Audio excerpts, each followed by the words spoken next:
Chicago Bears fans, welcome back to the channel. Happy Monday. Before we get into it, my friends, we have hit 40 subscribers as of this morning. We are 10 subscribers away from hitting 50. I appreciate your guys' support. I appreciate you guys with the likes on the videos, the comments on the videos.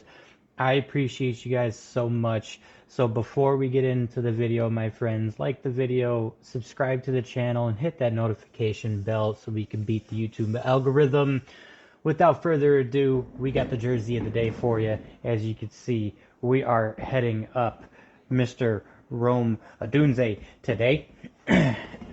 So we had a press conference today with Kevin Warren and Ryan Poles, and then Thomas Brown spoke for the first time as the interim guy. And boy, oh boy, Bears fans, I think we got problems in Chicagoland. So we started with Kevin Warren speaking to the media, and he made things a little confusing, to say the least. I'm not 100% sure if Ryan Poles is making any decisions whatsoever. I have a couple of quotes here. I have just a couple of things outlined in a notepad, so if you see me just looking off to the side, I'm just trying to get those in order. So if I do go out of order, my bad. However, Kevin Warren confirmed today that General Manager Ryan Poles will be retained at his position and lead the search for the head coach position following the firing of Matt Eberflus. Despite Warren's assurance, his dominant presence in the press conference raised some questions about Poles' authority. Yes, it did.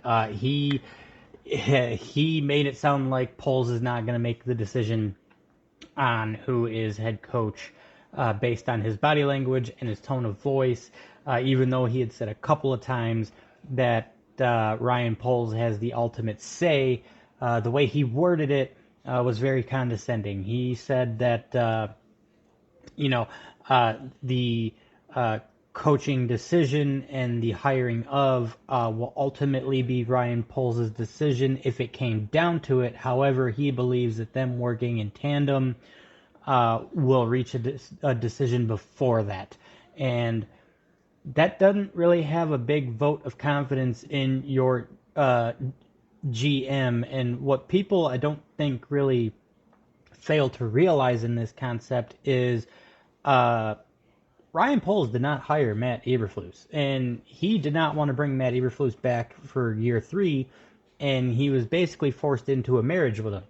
Not only that, but it came out just before this press conference over the weekend that Ryan Poles wanted Matt Eberflus fired on 3 separate occasions during this season, and upper brass and ownership outright said no. So how are you really allowing this guy, being Ryan Poles, to, conduct the football operations the way that a GM should when you're strangling him to this point? I also believe that he was withheld from firing Shane Waldron sooner than he wanted to. It came out that he wanted to fire Eberflus after Washington. That didn't happen.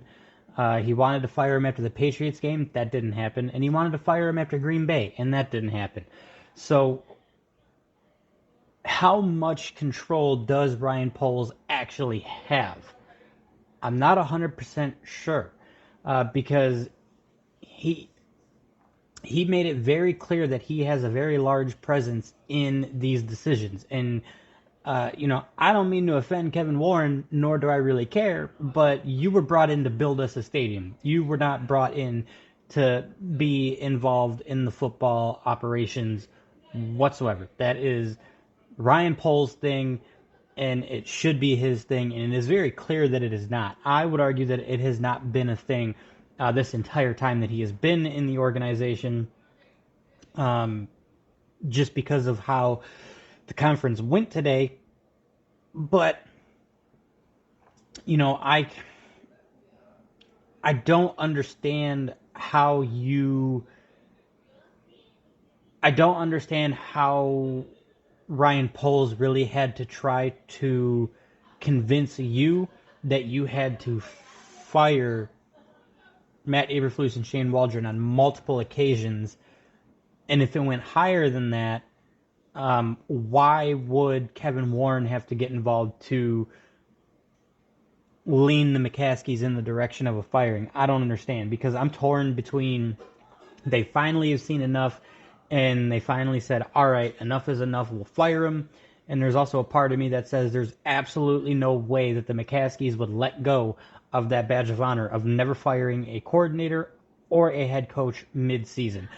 I'm not sold on the idea that it was solely Ryan Poles that got them there. I think that Kevin Warren had to step in, and again, that is not Kevin Warren's job. I don't understand why Ryan Poles would want to stick around if Kevin Warren basically has to be the guy that those decisions have to go through. Again, that's not what Kevin Warren is here for. He is here to build us a stadium, and that is basically it. And it has been 2 years, and we still don't know where that stadium is going to be. We don't know if Soldiers Field is going to be renovated again. We don't know if we're going to get a new stadium right next to Soldiers Field. We don't know if it's going to be in Arlington Heights or if it's going to be in the old hospital location up the coast. We don't know where it's going to be. So then, I think that Kevin Warren was too heavy in the conference and he made it look like they heavily neutered Ryan Poles in his ability to make decisions for the football team, because there's no way that Ryan Poles hired Shane Waldron. We all know that he didn't hire Matt Eberflus, and he probably didn't want to bring him back for year 3, but his hands were tied behind his back. That leads me perfectly into Ryan Poles' part of the talk today. And Ryan Poles, you could tell by his body language right from Jump Street, he probably didn't want to be there. He was very picky with his words. He didn't seem very confident. He didn't seem very vocal.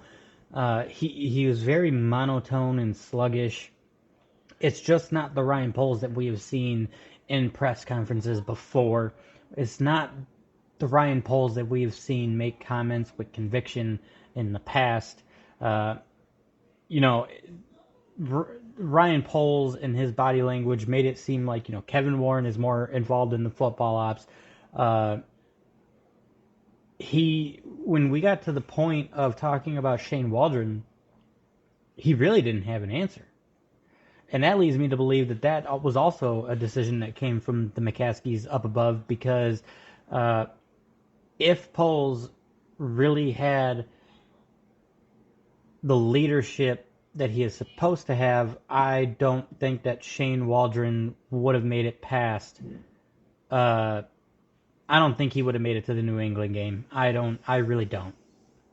And was it Poles' decision to bring back Eberflus for year 3 and beyond that? I have serious doubts about it, because it came out that Eberflus wanted him fired on 3 separate occasions, and he was told no. And the problem that I have with this is, what else can you question about the decisions that Poles has made versus the decisions that he actually wanted to make? Like, how much of the draft was his choice, and how much did Kevin Warren or ownership have their hands in that cookie jar, right? How much did Ryan Poles have a decision in free agency in the last 2 off seasons? How much decision making did Ryan Poles have in building the current roster that we have? I think it's a legitimate question to think about when he wanted Eberflus gone 3 separate occasions this season, was told no. I believe that he didn't want Eberflus back for this season at all, and he was told no, you're going to keep him. It's really hard to believe that he has any any autonomy in the team whatsoever here. And I'm just gonna really quick while I'm here look up on X to see just to see if there's any quotes that I missed. But yeah, so Travis Hudson, source, Bears GM Ryan Poles brought up the idea of firing Matt Eberflus this offseason to George McCaskey and Kevin Warren. The proposal was shut down because Eberflus had 2 more years remaining on his contract and the team had improved. Okay, while I do understand the improve part, you did nothing to really build upon that other than getting Caleb Williams, Roma Dunze, Torrey Taylor, which I guess you can't really call that an improvement. But again, how much has Ryan Poles had his hands tied behind their back or his back? When, again, Kevin Warren is bringing up, in tandem, or we will have very close discussions about this and this. Well, look, Ryan Poles is the GM. He should have autonomy in making those decisions. And listen, if it is let's just imagine for just a second that Thomas Brown finds a way to win out the rest of the season. If it is Ryan Poles' decision alone to bring Thomas Brown back as the permanent head coach, and Kevin Warren will back that up, then I will start to believe that he has any sort of autonomy in this team.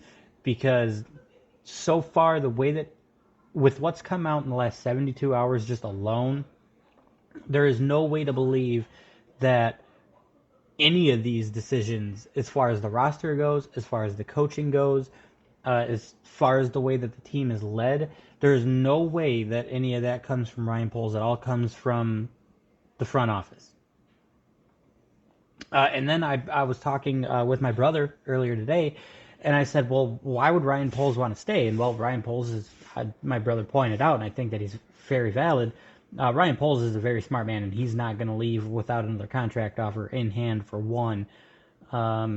And for two, how would the Bears scramble to fill that position and the head coaching slot at the same time?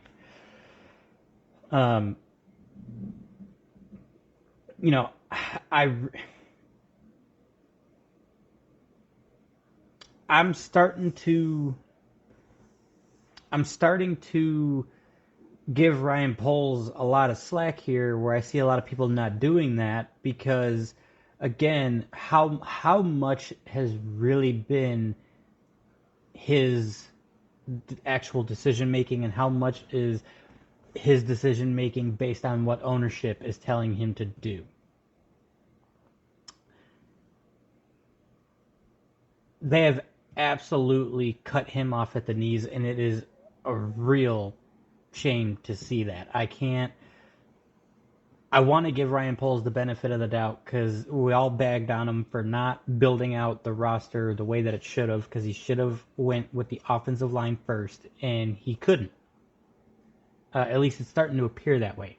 So you let me know your comments down below on what you think about Ryan Poles now, based on everything that we've heard in the last 72 hours, my friends. But moving on to Thomas Brown, we got instant accountability out of Thomas Brown.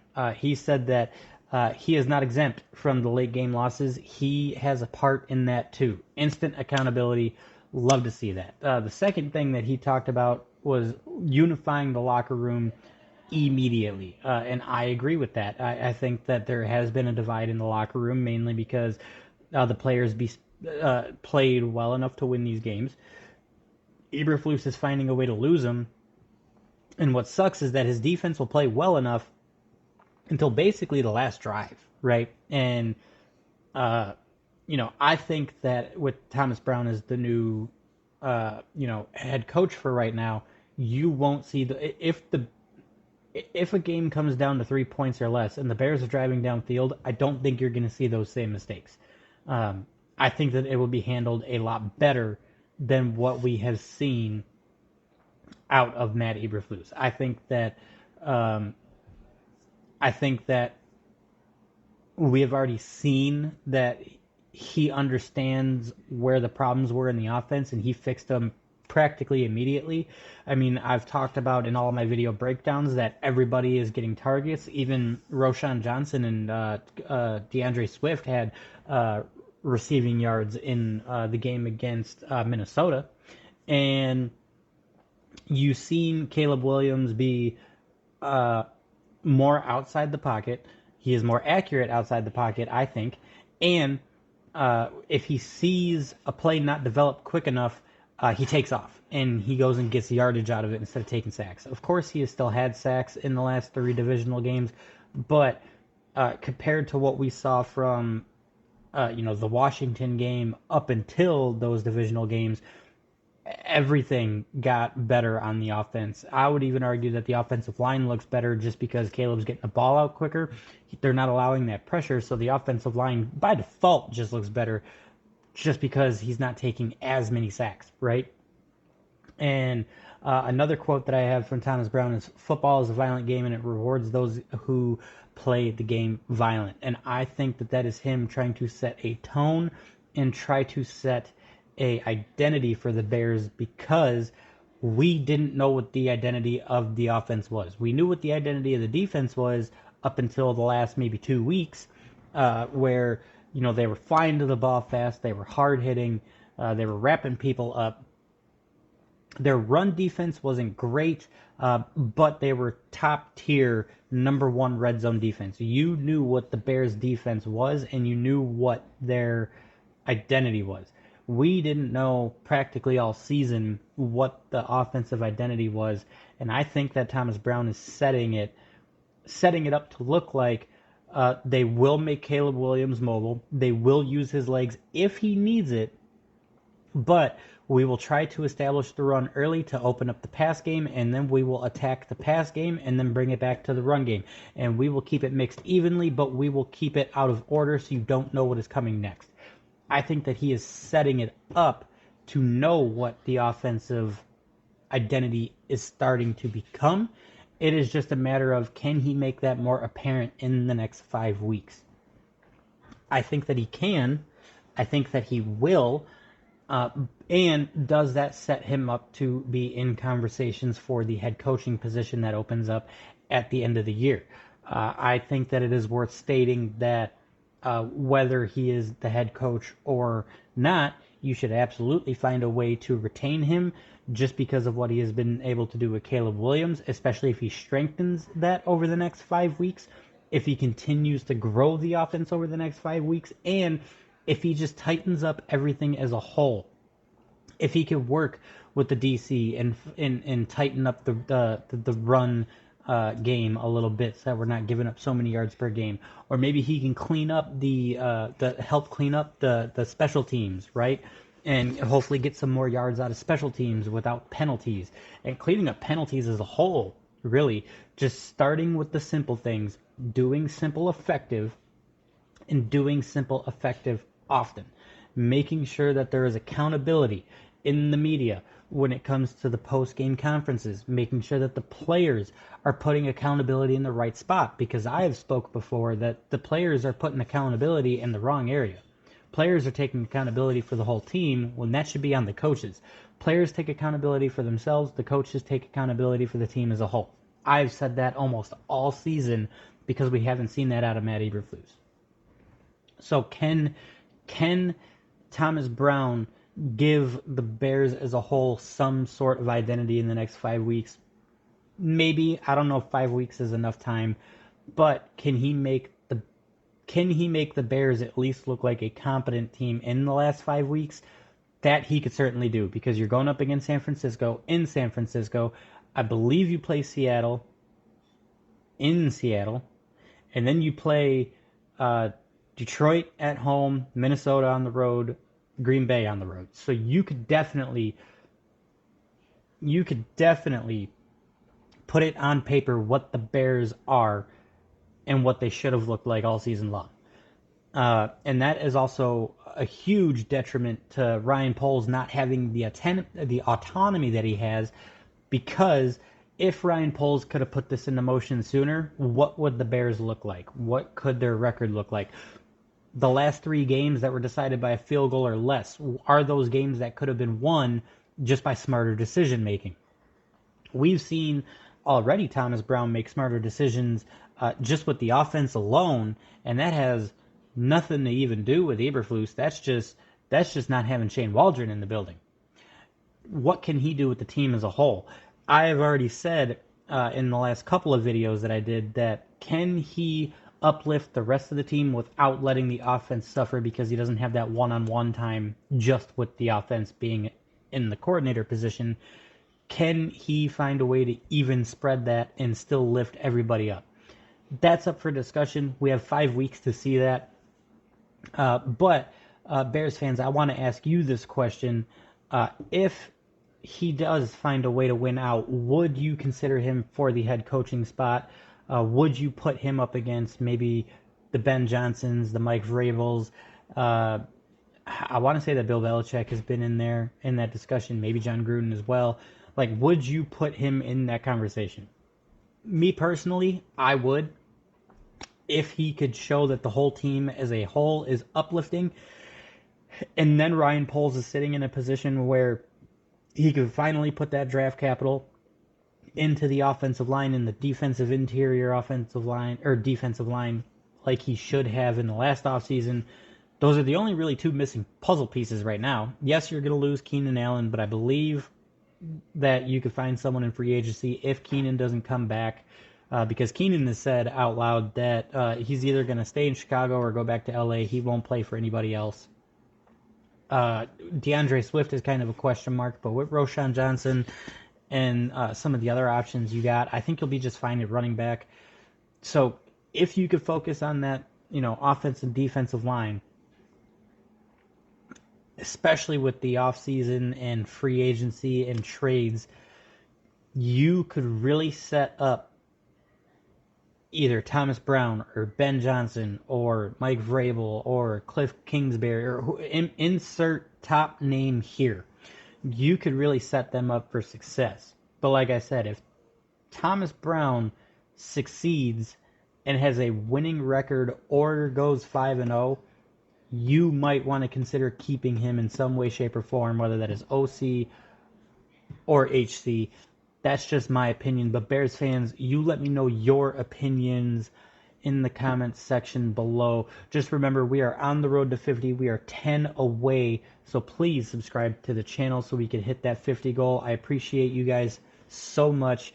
Make sure you hit that notification bell so you don't miss an upload. Bear down, and I will catch you guys in the next one.